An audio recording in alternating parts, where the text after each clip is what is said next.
গাড়িতেও ওনাকে CPR continue করা হয়, বাট আনফরচুনেটলি গাড়িতেই ওনার পালসটা আর পাওয়া যায় নাই। উনি 1টা 15 মিনিটের দিকে ইন্তেকাল করছেন। ফার্স্টে মাঠে গিয়ে জানাজা পড়বো। আমি ডাক্তার নাহিয়ান, এখানে মেডিকেল সার্ভিসেস ডিরেক্টর হিসেবে আছি। আমার সাথে ঢাকা ক্যাপিটালসের ওনাদের সিইও আছেন, আমার আইসিইউ কনসালটেন্ট আছেন। আপনারা যে নিউজটার জন্য আসছেন, আমাদের ঢাকা ক্যাপিটালসের কোচ মাহবুব আলী সাহেব, উনি 12:30টার দিকে মাঠে প্র্যাকটিসের সময় উনি অসুস্থ হয়ে যায় এবং ওইখান থেকে ওনাকে নিয়ে রওনা দেওয়া হয় হাসপাতালে। ওইখানে উনি আনকনশাস হয়ে যায়। সো ওইখান থেকে ওনাকে সিপিআর স্টার্ট করা হয়। ওনার কার্ডিয়াক ইস্যুস ছিল। সো গাড়িতেও ওনাকে সিপিআর কন্টিনিউ করা হয়, বাট আনফরচুনেটলি গাড়িতেই ওনার পালসটা আর পাওয়া যায় নাই। সো আমাদের এখানে যখন নিয়ে আসা হয়, আমরা ইমার্জেন্সিতে প্রথমে সিপিআর দিই, তারপরে আইসিইউতে নিয়ে যাই। ওইখানে আমাদের প্রোটোকল অনুযায়ী যা যা চেষ্টা করার দরকার সবটুকুই এখানে করা হয়েছে, বাট আনফরচুনেটলি ওনাকে আমরা রাখতে পারি নাই। উনি 1টা 15 মিনিটের দিকে ইন্তেকাল করছেন, probably in the vehicle, in the ambulance while transferring the patient to the hospital. এটা পরবর্তীতে আপনারা বিসিবি থেকে জেনে নেবেন। ওইখান থেকে একটা জানাজা অ্যারেঞ্জমেন্ট মনে হয় করা হচ্ছে। সো আপনারা কাইন্ডলি যদি ফার্দার হচ্ছে বিপিএল গভর্নিং বডি বা ওনাদের মিডিয়া উইং এর সাথে যোগাযোগ করেন, আপনারা ফার্দার ডিটেলসগুলো পেয়ে যাবেন। আমাদের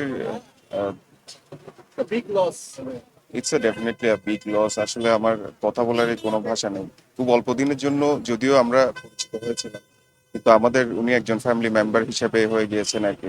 গতকাল রাতেও আমরা যখন ডিনার প্রোগ্রাম ছিলাম, খুবই হাস্যোজ্জ্বল ছিল, সবকিছুই ঠিক ছিল। ইভেন মর্নিং এ যখন খেলার আগে আমরা প্র্যাকটিস করতেছিলাম, তখনও দেখবেন উনি বেশ হাস্যোজ্জ্বল সিচুয়েশনেই ছিল। আউট অফ নোওয়্যার উনার হঠাৎ করে খারাপ লেগেছে। উনি আমাদের একজন স্টাফকে বলছে যে আমাকে একটু ধরো, তো তখন আসলে উনি তখন সেন্সলেস হয়ে যায় আর কি। পর থেকেই তো আমরা দ্রুত বিসিবি অনেক সাপোর্ট দিয়েছে, ইমার্জেন্সি অ্যাম্বুলেন্স অ্যারেঞ্জ করে হসপিটালে পাঠিয়ে দিয়েছেন। তারপরে হসপিটাল ওনারাও বেশ চেষ্টা করেছেন, কিন্তু আনফরচুনেটলি আসলে মৃত্যুটা এমন যেটা আসলে কারো হাতে নেই। তো উনি ফিজিক্যালি আমাদের থেকে চলে গিয়েছেন, কিন্তু পুরা সিজন জুড়ে উনার স্পিরিট আমাদের সাথে থাকবে। ইভেন আমাদের প্ল্যান আছে উনার বাচ্চা কাচ্চা যাদের আছে তাদের এডুকেশন ফ্যাসিলিটিটা আমরা যাতে সারা জীবন বহন করতে পারি, সেরকম আমরা একটা ডিসিশন নিয়েছি। আর যেটা রেনুমারেশন আছে সেটা থেকেও বাড়তি বেশ কিছু দিয়ে, যদিও ফিনান্সিয়ালি কখনো এই লসটাকে আমরা কভার করতে পারবো না, বাট আমরা আমরা দোয়া করব, আপনারাও দোয়া করবেন যাতে ওনার মানে মৃত্যু পরবর্তী সময়টা অনেক ইজি। ওনার পরিবার থেকে কেউ আসছে কিনা? ওনার পরিবারের সাথে আমরা যোগাযোগ করেছি, বেশ করে বুলবুল ভাই থেকে শুরু করে যারা আছেন, যাদের সাথে একসাথে বড় হয়েছেন আর কি, ওনারাই পরিবারের সাথে যোগাযোগ করেছে। তো দোনো পক্ষের মধ্যে একটা আন্ডারস্ট্যান্ডিং হয়েছে যে আমরা আপনার ফার্স্টে মাঠে গিয়ে জানাজা পড়বো।